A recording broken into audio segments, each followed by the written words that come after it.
Welcome to Global Watch. Please subscribe and hit the bell icon for more breaking updates. Tonight, a seismic shift is shaking the global auto industry, sending shockwaves through boardrooms, assembly lines, and households alike. With Washington, D.C. at its epicenter, the world is watching as decisions made here ripple across continents. Aftershocks are being felt from Tokyo's bustling streets to Toronto's busy ports, highlighting just how interconnected the auto world has become. For decades, Japanese brands like Toyota, Honda, and Nissan have been as American as Ford and Chevrolet, woven into the fabric of daily life and trusted by millions of drivers. Now, in a dramatic move, these Japanese giants are scaling back U.S. operations, closing plants, and slashing investments, leaving entire communities bracing for impact. The trigger, President Trump's aggressive new trade policies, which have upended decades of economic cooperation and stability. The fallout is immediate, threatening jobs, raising prices, and upending the international car industry as we know it. Trump, doubling down on his America First agenda, sees this as betrayal by foreign automakers. But the numbers reveal an industry pushed to the brink by tariffs and uncertainty. As Japanese automakers pivot away from the U.S., Canada is emerging as a surprising winner, positioning itself as the new North American auto hub and attracting fresh investment. This isn't just about business, it's about millions of lives, the livelihoods of workers, and the future of global trade that connects us all. For American workers, it could mean layoffs, lost benefits, and a future clouded by uncertainty. For families, it means higher prices, fewer choices, and the anxiety of not knowing what comes next. The very foundations of post-war global trade are cracking under political pressure, threatening the stability that once seemed unshakable. Let's break down how we got here, what's at stake, and who stands to gain or lose in this high-stakes realignment of the world's auto industry. To grasp today's crisis, we need to revisit the long, complicated history between US and Japanese automakers. In the 1970s and 80s, Japanese cars flooded the US market, challenging Detroit's dominance and sparking trade friction. Japan responded with voluntary export restraints. And soon after, Japanese automakers began investing heavily in US factories, creating thousands of jobs. This localization strategy became the backbone of their North American operations for decades. NAFTA and later USMCA further integrated supply chains, making cross-border production seamless. Yet, the perception of an uneven playing field lingered, fueling political resentment. Trump's focus on the auto trade deficit with Japan set the stage for today's aggressive tariffs and the unraveling of a once stable partnership.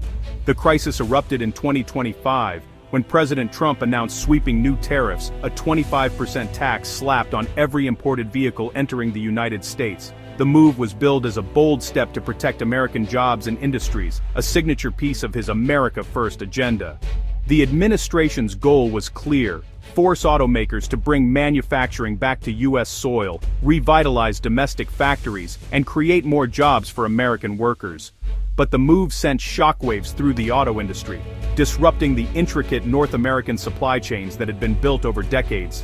Even close trading partners like Canada and Mexico were hit hard, as cross-border auto production ground to a halt. Then, in a surprising twist, the Trump administration negotiated a separate deal with Japan, lowering tariffs on Japanese vehicles to just 15%. This unexpected move caught many by surprise and shifted the competitive landscape overnight. Suddenly, it became cheaper to import a car from Japan than from neighboring Canada or Mexico. North American production, including that of U.S. automakers, was now at a disadvantage, facing higher costs and shrinking market share.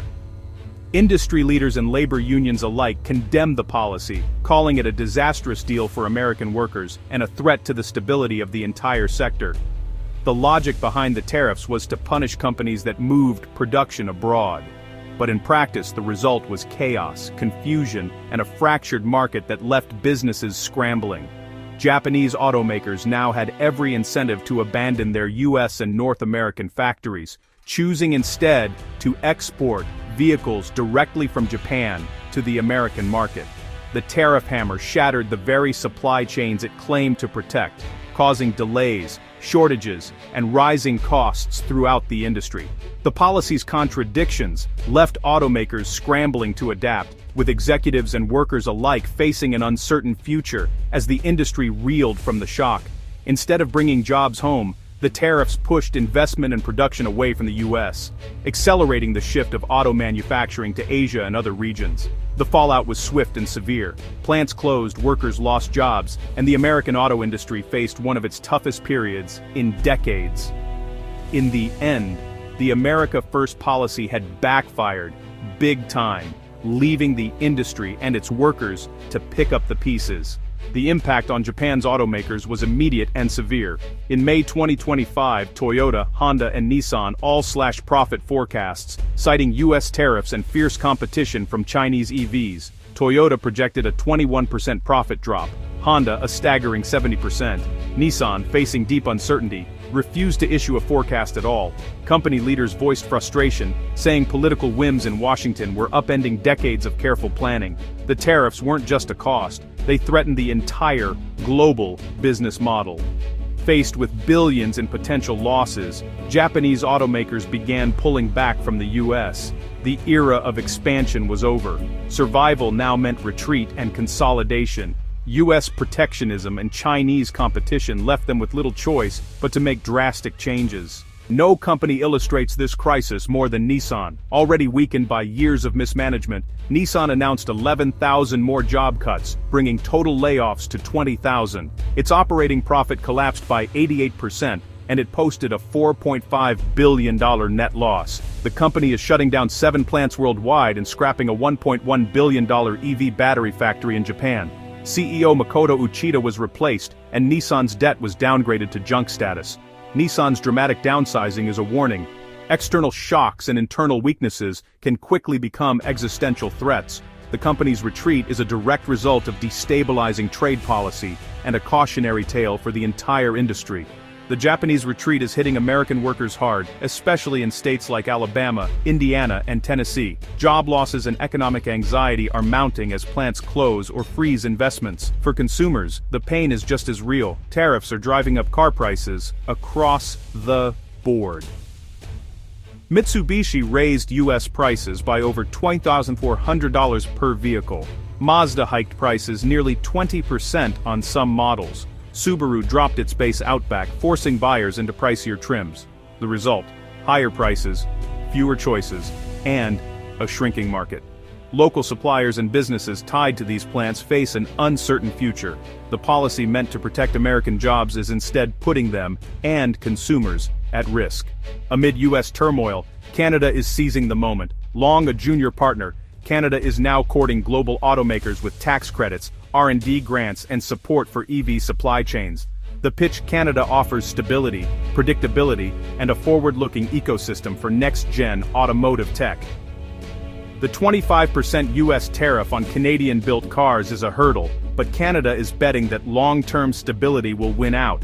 Some automakers are already shifting strategic investments north, especially in EVs and batteries. Honda postponed a new Canadian EV factory, but other investments are flowing in. Canada is rapidly becoming a leader in the EV supply chain, attracting billions that might have gone to the U.S. The question isn't if Canada will benefit, but by how much. It's positioning itself as the new center of gravity for North American auto production. In a sea of trade war turbulence, Canada is the stable island. Experts agree.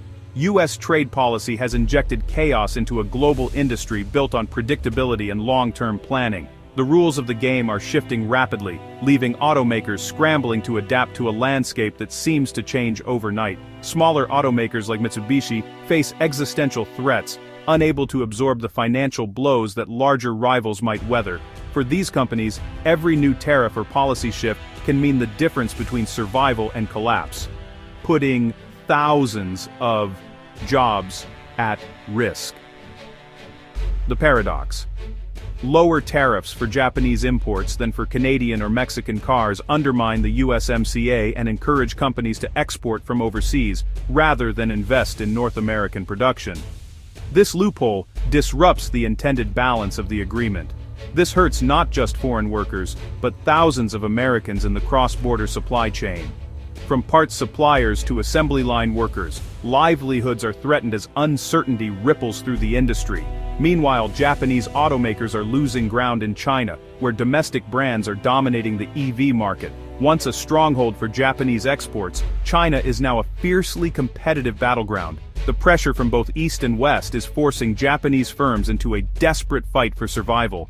Boardrooms are filled with anxiety as executives weigh tough decisions about the future. There are no easy winners. The US risks jobs and investment, Japanese automakers face financial peril, and Canada's gains are tempered by tariff uncertainty. Every country involved is feeling the strain in different ways. Protectionism has fractured a deeply integrated market, breaking apart supply chains that took decades to build and threatening the stability of the entire sector. The road ahead? Uncertainty, higher costs, and painful realignment for workers and companies worldwide. The industry faces a future where adaptability and resilience are more important than ever.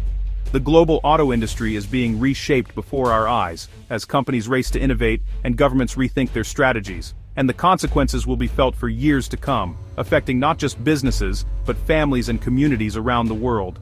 The global auto industry stands at a crossroads. The pullback of Japanese giants from the US is the result of a political gamble gone wrong, leaving economic damage in its wake. Trump's tariffs, meant to protect American jobs, have triggered an exodus and strained vital alliances.